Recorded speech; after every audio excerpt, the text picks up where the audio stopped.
जय श्री राम दोस्तों, सबसे पहले हम आपको भगवान श्री राम की वह प्रतिमा दिखाएंगे जिसे राम मंदिर के गर्भगृह में स्थापित किया गया है।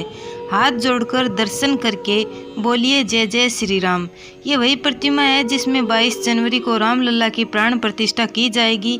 51 इंच की यह प्रतिमा श्याम वर्ण की है जिसमें भगवान श्री राम के बाल रूप को दिखाया गया है और ये प्रतिमा कर्नाटक की उस शिला से तैयार की गई है जो लगभग 300 करोड़ वर्ष पुरानी मानी जाती है।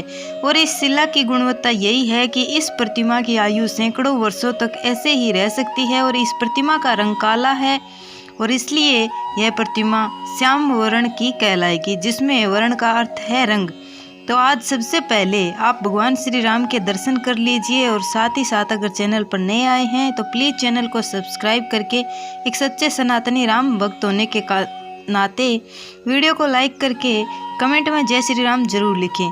दोस्तों, इस प्रतिमा में भगवान श्री राम के बाल स्वरूप का सौंदर्य आकर्षण भी दिखाया गया है और इसकी रचना रामायण के संदर्भों से प्रेरणा लेकर की गई है। इसका मतलब यह है कि जिस तरह रामायण में भगवान राम की आंखें कमल पत्र के समान, होठ बिंब फल के समान, गला शंख के समान और उनके मुख को शरद चंद्र के समान बताया गया है, उसी वर्णन से प्रेरणा लेकर भगवान श्री राम की प्रतिमा बनाई गई है।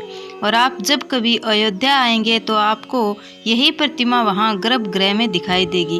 दुनिया में ईसाई धर्म के लिए जो महत्व है वेटिकन सिटी का है और इस्लाम धर्म के लिए लोगों के लिए जो महत्व है सऊदी अरब में मक्का का है, वही महत्व है भारत के करोड़ों हिंदुओं के लिए अयोध्या के इस राम जन्मभूमि का है।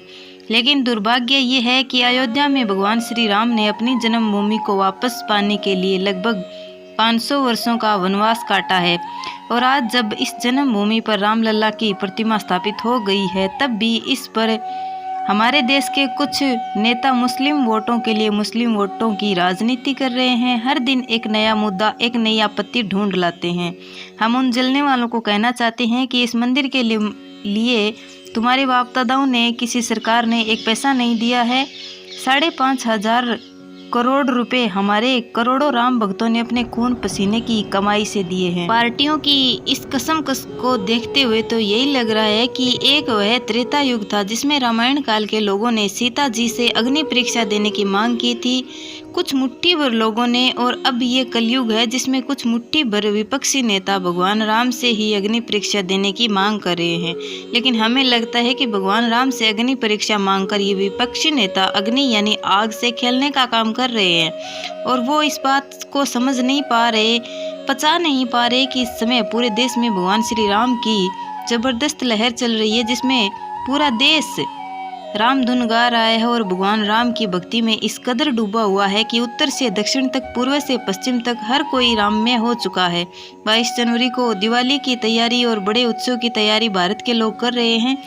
इस समय हर गांव शहर राम धुन गा रहा है। जैसे उत्तराखंड के देहरादून में क्लॉक टावर पर भगवान श्री राम की प्रतिमा को अंकित किया गया है। गुजरात के नवसारी में कुछ आदिवासी लड़कियों ने छोटे छोटे बेरों पर भगवान श्री राम का नाम लिखकर 22 जनवरी के लिए उत्सव मनाने के लिए विशेष माला बनाई है। मुंबई के पास मीरा भाईंदर में राम मंदिर की 80 फीट की ऊंची एक प्रतिमा बनाई गई है। दोस्तों, 22 जनवरी को सिर्फ भारत ही नहीं बल्कि पूरी दुनिया में ये दिवाली मनाई जाएगी और दुनिया के 60 से ज्यादा देशों में 200 से अधिक स्थानों पर उस दिन विशेष कार्यक्रमों का आयोजन होगा और इन देशों में America, Britain, Canada, Australia, Germany, Japan और थाईलैंड जैसे देश शामिल होंगे। अमेरिका के टाइम स्क्वायर पर रामलला की प्राण प्रतिष्ठा कार्यक्रम का लाइव प्रसारण होगा। उसी दिन पेरिस में आईफिल टावर से भगवान राम की एक शोभा यात्रा भी निकाली जाएगी। मॉरिशस में हिंदू कर्मचारियों को 2 घंटे का अवकाश भी दिया गया है। भारत में केंद्र सरकार ने कर्मचारियों को आधे दिन की छुट्टी का ऐलान कर दिया है, लेकिन प्रदेश में जहां कांग्रेस की सरकार है वहां कोई छुट्टी नहीं है। लोगों को उनके धार्मिक आस्था में वंचित रखना ये कहां का न्याय व्यवस्था है। वो लोग ये समझना ही नहीं चाहते कि इस मंदिर का निर्माण करोड़ों लोगों के दान से हुआ है और सुप्रीम कोर्ट के आदेश से हुआ है। भारतीय और विदेशी लोगों ने दिल खोल कर दान दिया है। किसी ने ईंटों का दान दिया है तो किसी ने लाखों रुपयों को।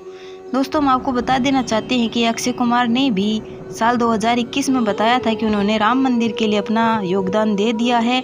इसके अलावा गुरमीत सिंह, हेमा मालिनी, अनुपम खेर ने ईंट दान की थी। गौतम गंभीर ने 1 करोड़ रुपए दान में दिए थे और मुकेश खन्ना जो महाभारत में भीष्म पितामह का रोल कर रहे थे, उन्होंने मंदिर के लिए 1,11,000 रुपए का दान दिया है। साउथ एक्टर पवन कल्याण ने 30 लाख रुपए की धनराशि दान की है।